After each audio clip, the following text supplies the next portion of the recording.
Hey guys, welcome to Books and BlueStockings. I'm Betty Bookworm and I read way too much into things.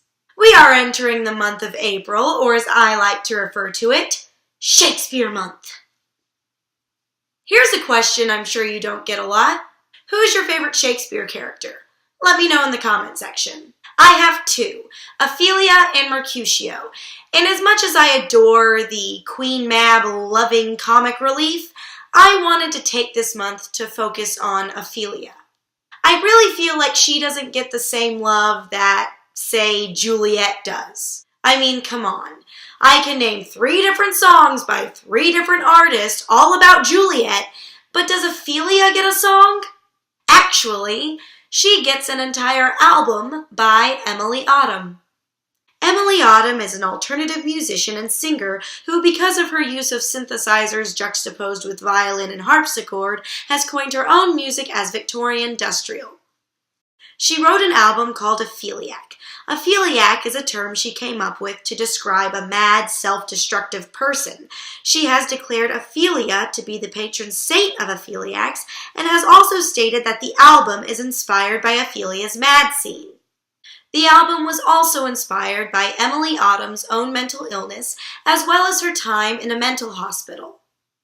But Betty, I hear you scream at your computer screen, why are you talking about music? The show is called Books and BlueStockings, not weird concept albums and BlueStockings. Well, Mr. Impatient Pants, it just so happens that Emilie Autumn wrote a book, too.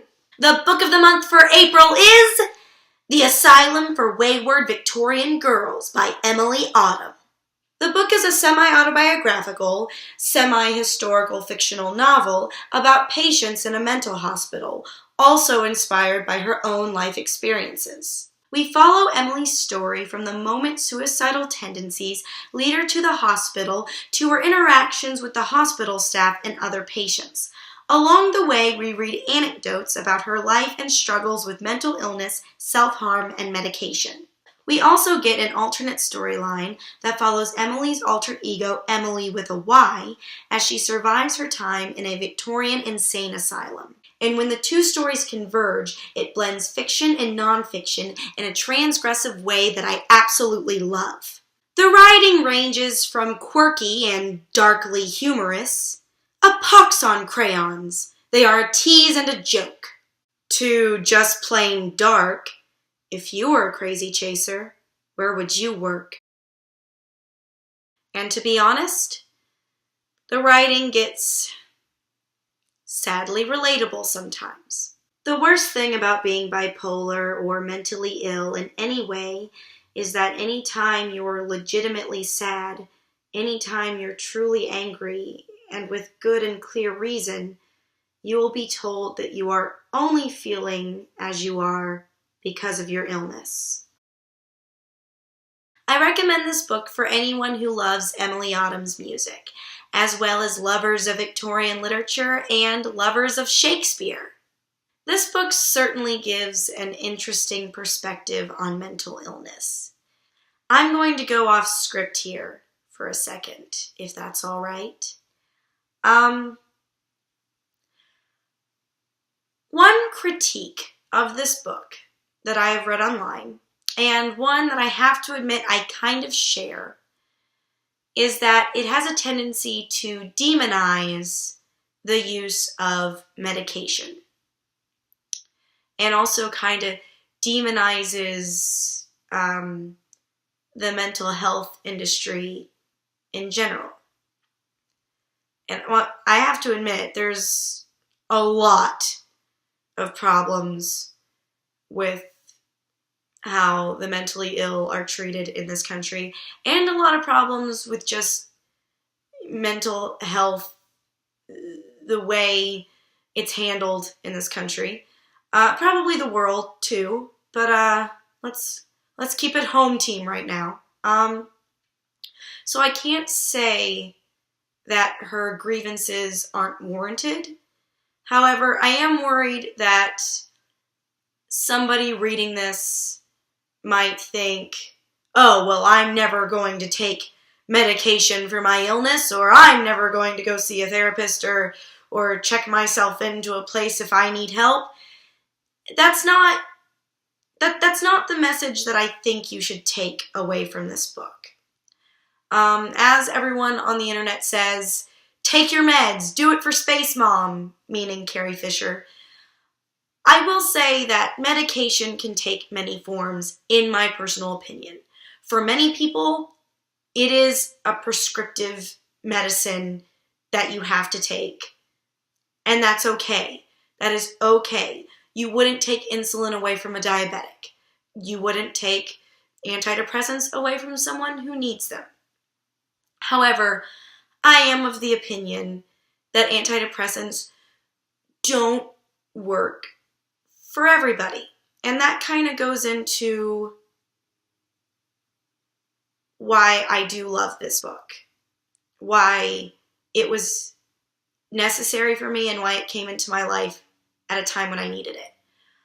Full disclosure, I sought help from a place at some point in my life, and part of me is grateful to it because it did help to a point, but on the other end, I do see a little bit where Emilie Autumn is coming from. Now, nothing horrific happened to me like it did to her. Just, I'm going to do a trigger warning. There are themes of abuse, sexual abuse in the book. So if that's not your thing, don't read it. But it is in there. Nothing like that happened to me. However, you do get the sense from the book that sometimes patients are kind of treated as one thing. Like it's just an amalgam of just the same thing. And we're not. You know, like everyone's mental illness is different. If I have depression and my friend has depression, I guarantee you it is two different types of depression. It's I am depressed for one reason, they're depressed for another. And catch-all treatments, they don't work for everyone. And I do kind of get the sense that that's kind of what she was given in her hospital. So yes. And again, this is her experience. Her experience with medication has not been good. Her experience with mental hospitals haven't been good. But that's not to say that there's never been a good experience. I'm grateful for my experience. I'm not incredibly 100% pleased with it, but I don't think I was supposed to be, you know? I was fine. I'm grateful for mine. I'm just saying this gives a dark and alternate perspective and reality to what I went through. So I do want to say, I'm kind of rambling now, I'm sorry. If you're going to read it, please read it from the perspective of this happened to her and this is her experience, and she does offer a personal insight into it. However, her experience is not everyone's experience. So I don't want this book to scare anyone off from medication or from seeking help or treatment. And please, you don't have to go through this alone. This isn't, I don't want you to read this book and think, well, I never have to do anything now. Like, that's not what it just offers an interesting perspective. Plus, it's, in my opinion, it's just a very creative, and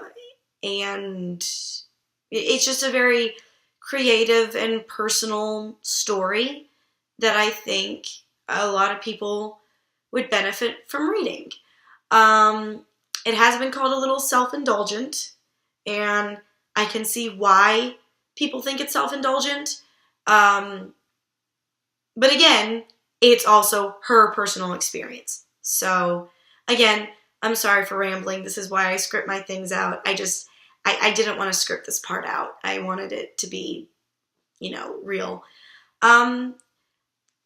Another little caveat, you can't get this book in Barnes & Noble, Brains and Nibbles, oops.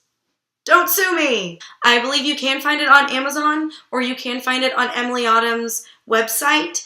I'm not sure if you can get this edition anymore. This one was like one of the earliest copies. My friend, one of my good friends from high school, bought it for me. It was a Christmas present and I loved it. Have you read the book? Do you want to read the book? What did you think about the book? Let me know in the comment section. Thanks for watching. I'm Betty Bookworm and I read way too much into things.